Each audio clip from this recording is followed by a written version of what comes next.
It's better to give than receive. I believe that phrase can be debatable, but it definitely does feel good to give. There's a lot of jokes I can make off of that, but I won't. 'Tis the season. So let's check out this video that has been going viral. This is Heartwarming. Man gives hardworking waiter a $300 tip. This is something I want to see because I used to be a waiter and can be a very thankless job. People look at you like a servant, like a lackey, like a slave. Treat you like shit sometimes. Not all the time. Most of the time it's cool. But trust me, any waiters or servers or waitresses out there know what I'm talking about. So let's check this out here. Johnny? Yes, sir. Okay, alright. So can I ask you a question? Yes, sir. I'm gonna be personal. Can I be personal? Yes. How your day been going so far? Kind of rough. Kind of rough?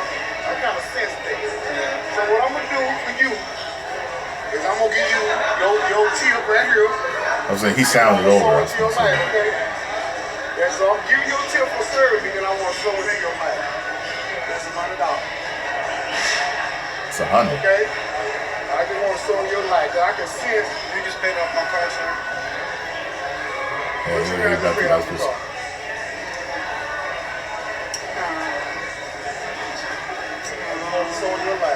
Yeah, I can sense you're working hard, and I think you done had a bad day. I thought he said 100. Where's the 300? God told me to sow into your life big time. I was gonna say I knew he was religious. I could tell it just the way he was talking. So I said, baby, I'm gonna do better than that. I'm gonna give him the 20% and then $100. So don't think everybody. You never know. Keep being who you are. I had to look at the title again. Don't let people frustrate you. It's 300. People not nice. I just want his family, the Green family, all the bless you. Merry Christmas. Now you know what? Let me do better than that. Oh, wow. Here go another $100. Here you go. Here go another $100. You know what? Let me do better than that. Here go another $100. Here you go. Here you go, sir. Come on. That's $300. You just got blessed. Holy Spirit in the house here. Because I'm in a blessed business. Merry Christmas. Merry Christmas to you. Wow. I know this is not appropriate. But I'm a very controversial person, okay? Very good. Good man. He actually reminds me of my homeboy's dad a little bit. God rest his soul, he passed away a few years ago. He was a real good man, real good man.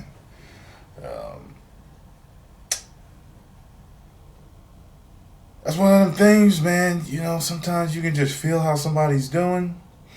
And you were there for the right person at the right time.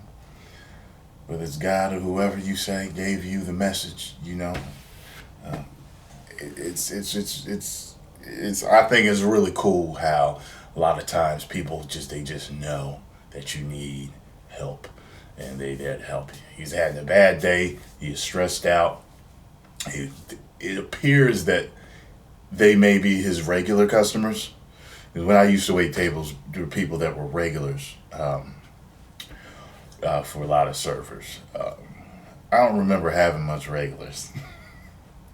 I was a good server, but I was more like a turn and burn. I would talk to people, but it was more like I wanted to provide good service, but fast and get you out, you know, so I could have my next table. Because, you know, the faster you turn your tables, the better. Some people kind of subscribe to a different theory where it's like, you know, you build that relationship with the customer. Your table might sit longer, but they may order more food. And because they like you, because you talk to them more and they sit longer, they leave a bigger tip. So, you know, it just depends. But, you know, it just seemed like they knew him. Like maybe they saw him, had seen him a couple times before, but maybe not. Maybe they're just in the given mood. They feel like doing it. So I can tell you, man, I've had some run-ins with some people.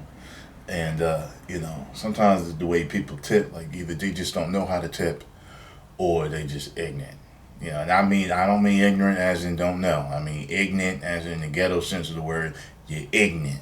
You know what I'm saying? They just at a table of like 15 people come in and order and left me a $3 tip. Anybody that's a server already knows what's up. Okay? And no, they didn't all order one muffin. Okay? Even then, you know what I'm saying? It should be so. I ran into racists at my table. One dude, I brought him soup and he asked for extra crackers. You got a pack of crackers, and with your soup normally, if they asked for extra, you gave them an extra pack of crackers. That's how it goes. That's the rules. I brought him 2 packs of crackers. He said, "Hey," I was like, "Yeah." And he said, "I asked for extra crackers." And I say, "Extra crackers, bring me extra crackers, boy." And I looked at him like it was my first. I was like, "Wow, sound like you want to say something else." And the lady at the table, it was all old white folks at the table, and it was like 7 or 8 of them. And she was like, "Oh, he's just joking." So I was like, "Yeah, all right." So I went back, told my boss, and he was white, and he didn't understand why I didn't want to go back to the table. I was like, "I'm not serving them no more. The hell with them." He was like, "I understand." He called you boy. I don't like he was only a couple of years older than me. He was a younger white guy, and I would say maybe his mid to late 20s. I was around 22 then, so we were a similar age. It was funny because a few of the cooks were older black men, and the cooks had to get. They was like, "Come here, man." So I see one of them put their arm around him, and another one came up, and I could see they were explaining to him about calling a black man boy, okay? Especially an older white man saying it like that. You know when it's racist and you know when it's not. It's all in how it's said and the tone. And what was funny was one of the guys from the table, the older white man from the table came up to me and he says to me, "Listen, don't worry about that guy. He's always been an asshole." And I was like, I don't know. I was like, "Thanks, man." So he knew, the way he said it, he was letting me know it's cool. We ain't like that. That's him. So I was like, okay. Another funny story was a boss of mine when I used to work at 82 Security. He used to wait tables too. He sings. He has a band and everything. And another little quick note here. Me and him won the IMTA Actor of the Year award back to back. He went the year before me. I went the year after, and we both won. Ain't that crazy? So anyway, he told me that the day he quit waiting tables, he went back to because after we drop your food, to you, we're supposed to come back. I think the rules are a minute later, 60 seconds later, to see if you have everything that you need. So when he came back for the first check back, the guy, he said, "Does anybody need anything?" And the dude said, yeah, I need some extra barbecue sauce. Like that. He said, he was like, went to the back, put all his checks together, all the money he had made, put it in the manager's office, took his shit off, got in his car, put on Highway to Hell, and left. I said, "Yo, man, that's a scene out of a movie. I could just see that. I can see the angles of how I would shoot that, how it would look. The wheels is going to peel. He's going to have a muscle car, too. He's going to have an older muscle car that, a young guy would have. It's going to, I'm on the highway to hell. So, yes, it can be a very fucked up job to deal with. But it is the job that helped make me who I am today, because when I first started waiting tables, it was at Cracker Barrel. My friend told me how much money she was making. They had just opened them in Mount Holly, New Jersey, and she was making a lot of money. And I said, "Okay, I'm a friendly person," and I was scared. I'm more of I am an introvert, but I do have extrovert qualities. You got what I'm saying? So, but once I waited on my first table, and it gets so easy to talk to people and start conversations. It helped me with being an actor and everything else, just being able to, talk to people. But anyway, this video's gone long enough.